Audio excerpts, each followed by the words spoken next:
Hello, History 494. This is Group 12's review presentation for Week 3. We have decided to do our review of Weinberg's Visions of Victory, specifically his chapter on Hitler, where he discusses Hitler's future plans, assuming his side, the Germans, emerged victorious. So all of this work in here is the work of, or the data from Weinberg. Our group members were myself, John Hendricksey, Gloria DeLeo, Ashley Hatley, Tyler Hagar. Everyone worked really hard at putting this presentation together. So here we go. Weinberg noted really early in the chapter that Hitler's plans for global domination were very clear, actually noting, quote, Germany deserves to conquer the globe. So in the early formation of the National Socialist movement in the 20s, Hitler and other leaders were open about that. There was even a 1930 speech to a university where claims like this were made. As the Nazi Party gained political authority in the 30s, they began to expand their living space local to their borders. So the annexation of Austria, the Munich Agreement, you see a picture there on the right, the Blitzkrieg War to get Poland, the Benelux region, Norway to the north, Denmark to the north, and then France to the west as well. Beyond Hitler's actual militaristic victories, he had ideas for a greater Europe and African empire that would fit into his Germania. And Weinberg notes that Hitler envisioned areas under Germany's full control, which is basically most of Europe, all the way stretching into Russian Europe. And then some parts of Europe, like southeastern Europe, in the Balkan region, and then Iberia, Portugal and Spain would be satellite states. There would be puppet governments in southern France, and also a puppet government in South Africa. The rest of Africa would be divided, where the north would go to Hitler's ally Italy, and most of central and coastal Africa would be under direct German control. Beyond this, Hitler actually looked at expanding to the Western Hemisphere, outside of Europe and Africa. And Hitler knew that the United States would eventually go to war and wouldn't give up easily, he thought. He thought this would be the focus of the National Socialist movement after a European victory.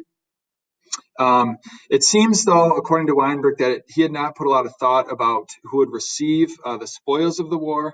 Perhaps he was focused on one front at a time, or maybe he was going to see which countries would end up on either the Allied or Axis sides.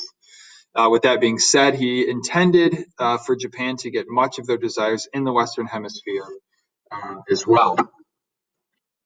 So with this, after a German victory, with this large new Germania, this large empire, Hitler was going to implement his race plan. This started with the killing of many handicapped people, as Weinberg points out, including German World War I disabled veterans. Other handicapped people were included.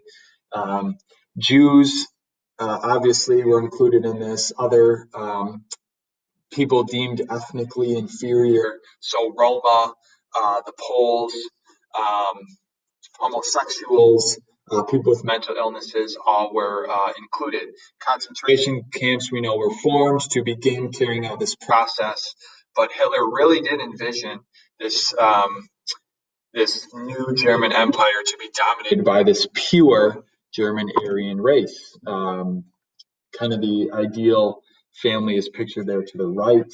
Hitler started implementing laws encouraging huge families, encouraging women to have many kids, even supporting men moving out of monogamous relationships in an effort to have more kids. Another piece of this was the kidnapping of children in the conquered German Empire that looked Aryan enough, they would be moved back to German parents and raised as Aryans. So continuing on in this regard, domestically, Hitler also passed legislation that created sterilization of some who were deemed inferior. If there were Germans who were shown to have children with defects, Hitler would say, we need to get this genome out of our system, and some of those people were euthanized. Hitler also talked about the idea of eventually making Aryan-like people from the Netherlands and Belgium who had blonde enough hair and other features eventually become a part of this super race system. The capital in Berlin was to be named Germania. I've referenced that before, and that was to be kind of Roman-esque, like the great capital of the classical empire.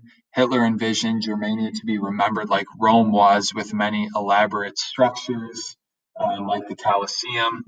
Hitler wanted to build some of the world's largest, widest, longest engineering projects.